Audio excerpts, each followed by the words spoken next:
ಇದೆಲ್ಲದರ ಜೊತೆಗೆ ಮೊನ್ನೆ ಸಿದ್ದರಾಮಯ್ಯನವರು ಹೇಳಿದ್ದಾರೆ ವೈಟ್ ಕಾಲರ್ ರಾಜಕಾರಣಿಯನ್ನು ಸೋಲಿಸಿ ಅಂತ ಅವರು ಕರೆ ಕೊಟ್ಟಿದ್ದಾರೆ ನಿಮ್ಮನ್ನು ಉದ್ದೇಶಿಸಿ ಏನಂತೀರಿ? ಈಗ ನಾನು ವೈಟ್ ಕಾಲರ್ ಅಂತ ನನಗಂತೂ ಗೊತ್ತಿಲ್ಲ. ನನಗೆ ಗೊತ್ತಿರೋದು ಬಡವರ ಕಣ್ಣೀರನ್ನು ಒರೆಸುವಂಥದ್ದು ನನಗೆ ಗೊತ್ತು.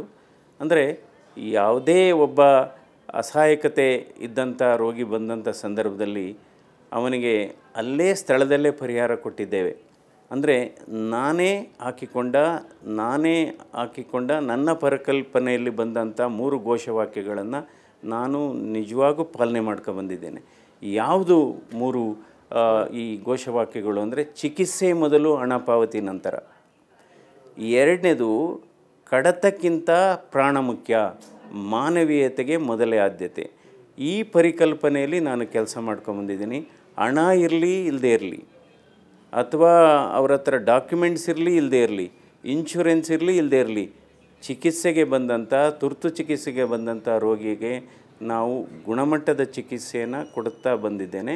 ಸೊ ಈ ಪರಿಕಲ್ಪನೆ ಇದು ನನ್ನ ಹತ್ರ ನನಗೆ ಗೊತ್ತಿರೋ ಒಂದು ಕಾಲರ್ ಏನಪ್ಪ ಅಂದರೆ ಮಾನವೀಯತೆಯ ಕಾಲರು, ಹೃದಯವಂತಿಕೆಯ ಕಾಲರು, ಜಾತ್ಯತೀತ ಮನೋಭಾವದ ಕಾಲರು. ಅಂದರೆ ಪ್ರತಿಯೊಬ್ಬರನ್ನು ಕೂಡ ಸಮನಾಗಿ ನೋಡುವಂಥದ್ದು. ನಾನು ಇದು ಕೇವಲ ಘೋಷಣೆ ಅಲ್ಲ, ನಾನು ಹಲವಾರು ಬಾರಿ ಹೇಳಿದ್ದೇನೆ, ಅದೇ ರೀತಿ ನಡ್ಕೊಂಡಿದ್ದೇನೆ. ಯಾರು ನನ್ನ VIP ಗಳು, ಆಸ್ಪತ್ರೆಗೆ ಬರುವಂಥ VIP ಗಳು ಯಾರಪ್ಪ ಅಂದರೆ ಶಾಸಕರಲ್ಲ, ಸಂಸದರಲ್ಲ, ಮಂತ್ರಿಗಳಲ್ಲ. ನಿಜವಾದ ನನ್ನ VIP ಗಳು, ಆಸ್ಪತ್ರೆಗೆ ಬರತಕ್ಕಂಥ VIP ರೋಗಿಗಳು ಯಾರಪ್ಪ ಅಂದರೆ ರೈತರು, ಬಡವರು, ಕೂಲಿ ಕಾರ್ಮಿಕರು ಮತ್ತು ನಿರ್ಗತಿಕರು. ಅವರಿಗೆ ನಾನು ಹೆಚ್ಚು ಮಹತ್ವ ಕೊಟ್ಟಿದ್ದೇನೆ. ನಾನು ಅತ್ಯಂತ ಹೆಚ್ಚು ಪ್ರೀತಿಸುವಂಥ ಜನರು ಯಾರಪ್ಪ ಅಂದರೆ ನಿಜವಾಗ್ಲೂ ಬಡವರ ಬಗ್ಗೆ ನನಗೆ ವಿಶೇಷವಾದ ಕಾಳಜಿ. ಯಾಕೆಂದರೆ ಆ ಬಡತನ ಅನ್ನೋದು ಕಣ್ಣಲ್ಲಿ ಕಾಣುತ್ತೆ, ಆ ಬಡತನ ಅನ್ನೋದು ಅವರ ಮುಖದ ಭಾವದಲ್ಲಿ ಕಾಣುತ್ತೆ, ಅವರ ಅಸಹಾಯಕತೆಯಲ್ಲಿ ಕಾಣುತ್ತೆ. ನಾನು ನೋಡಿದ್ದೇನೆ, ಯಾರಾದರೂ ಡಿಸ್ಕೌಂಟಿಗೆ ಬೇಕು ಅಂತ ಬಂದಂಥ ರೋಗಿಗಳು ನೀವು ಡಿಸ್ಕೌಂಟ್ ಕೊಟ್ಟ ಕೂಡಲೇ ಅವ್ರ ಮುಖ ಹರಳುತ್ತೆ. ಅಂದರೆ ಅವ್ರಿಗೆ ನಿಜವಾದ ಅವಶ್ಯಕತೆ ಇತ್ತು ಅಂತ. ಅದೇ ನಾವು ಡಿಸ್ಕೌಂಟ್ ಕೊಟ್ಟಾಗ ಮುಖ ಮುರಿದ್ರೆ ಅವರು ಏನೋ ಒಂದು ಮೋಸ ಮಾಡ್ತಾಯಿದ್ದಾರೆ ಅಂತ. ಸೊ ಇದು ಕರೆಕ್ಟಾಗಿ ಗೊತ್ತಿದೆ. ಒಬ್ಬ ವೈದ್ಯನಿಗೆ ನೀವು ಚಿಕಿತ್ಸೆ ಕೊಡ್ತಕ್ಕಂಥ ಸಂದರ್ಭದಲ್ಲಿ ನಾವು ಕೇವಲ ರೋಗಿಯ ಕಾಯಿಲೆ ಬಗ್ಗೆ ಮಾತ್ರ ಮಾಹಿತಿ ಪಡೆಯೋದಿಲ್ಲ, ಕುಟುಂಬ ಅವರ ಸಾಮಾಜಿಕ ಹಿನ್ನೆಲೆ ಬಗ್ಗೆ ನಾವು ಕೇಳ್ತೇವೆ, ಅವರ ಆರ್ಥಿಕ ಹಿನ್ನೆಲೆ ಬಗ್ಗೆ ಕೇಳ್ತೇವೆ. ಸೊ ಹೀಗಾಗಿ ವೈದ್ಯರಿಗೆ ಕೇವಲ ಕಾಯಿಲೆ ಬಗ್ಗೆ ಮಾತ್ರ ಮಾಹಿತಿ ಸಿಗೋದಿಲ್ಲ, ಸಮಗ್ರ ಸಾಮಾಜಿಕ, ಆರ್ಥಿಕ ಮತ್ತು ಅವರ ಸುತ್ತಮುತ್ತಲಿನ ವ್ಯವಸ್ಥೆ ಬಗ್ಗೆ ಕೂಡ ನಮಗೆ ಮಾಹಿತಿ ಸಿಗುತ್ತೆ. ಸೊ ಇದನ್ನೇ ದೃಷ್ಟಿಯಲ್ಲಿ ಇಟ್ಕೊಂಡು ನಾನು ಕೇಳ್ತಾ ಇದ್ದೀನಿ, ಒಂದು ವೇಳೆ ಡಾಕ್ಟರ್ ಮಂಜುನಾಥ್ ಅವರು ಈ ಚುನಾವಣೆಯಲ್ಲಿ ಗೆದ್ದರೆ, ಸೊ ಹಾಗಾದರೆ ನಿಮ್ಮ ಯೋಜನೆಗಳೇನು ಡಾಕ್ಟರ್? ಒಂದು ಏನಾಗಿದೆ, ನನಗೆ ಆರೋಗ್ಯ ಕ್ಷೇತ್ರದಲ್ಲಿ ಅದರಲ್ಲಿ ಸಾಧನೆ ಮಾಡಿ ಒಂದು ಮಾದರಿ ವ್ಯವಸ್ಥೆ ಬಗ್ಗೆ ನನಗೆ ಸಂಪೂರ್ಣ ಮಾಹಿತಿ ಇದೆ. ಅಂದರೆ ಯಾವ ರೀತಿ, ಈಗ ಉದಾಹರಣೆಗೆ ಆಯುಷ್ಮಾನ್ ಭಾರತ್ ಯೋಜನೆ ಇದೆ, ಅದರಲ್ಲಿ ಕೆಲವು ನ್ಯೂನತೆಗಳಿದೆ, ಅದನ್ನು ಸರಿಪಡಿಸಬೇಕು. ಕೆಲವು ಪ್ರೊಸೀಜರ್ಸ್ ಎಲ್ಲ ಇನ್ಕ್ಲೂಡ್ ಆಗಿಲ್ಲ ಮಾಡಬೇಕು, ಅದರ ದರಗಳನ್ನು ಪರಿಷ್ಕರಣೆ ಮಾಡಬೇಕು, ಅದು ಮಾಡಬೇಕಾಗುತ್ತೆ. ನಂತರ ಶಿಕ್ಷಣ ಕ್ಷೇತ್ರದಲ್ಲೂ ಕೂಡ ಹಲವಾರು ಬದಲಾವಣೆಯನ್ನು ತರಬೇಕಾಗುತ್ತೆ.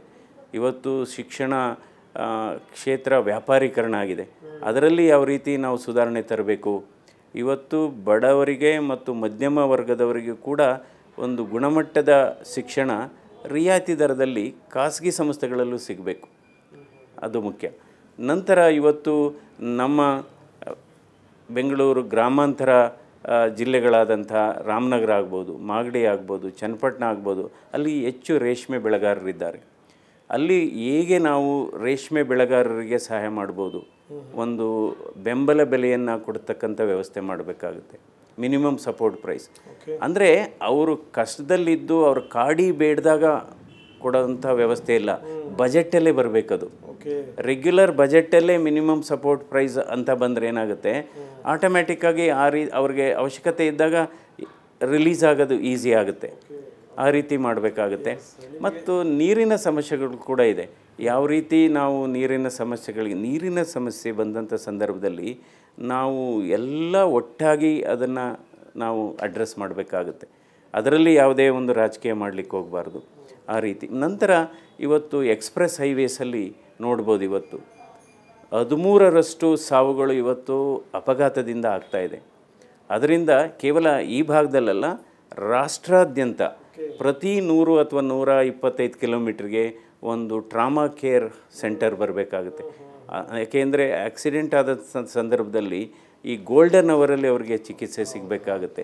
ಹೀಗಾಗಿ ಹಲವಾರು ನಂತರ ಇದು ಕೂಡ ಅಷ್ಟೇ, ನಮ್ಮ ಗೌರ್ಮೆಂಟ್ ಎಲ್ಲ ಕಾಲದಲ್ಲೂ ಇರುತ್ತೆ, ಗೌರ್ನೆನ್ಸ್ ಇಂಪಾರ್ಟೆಂಟ್.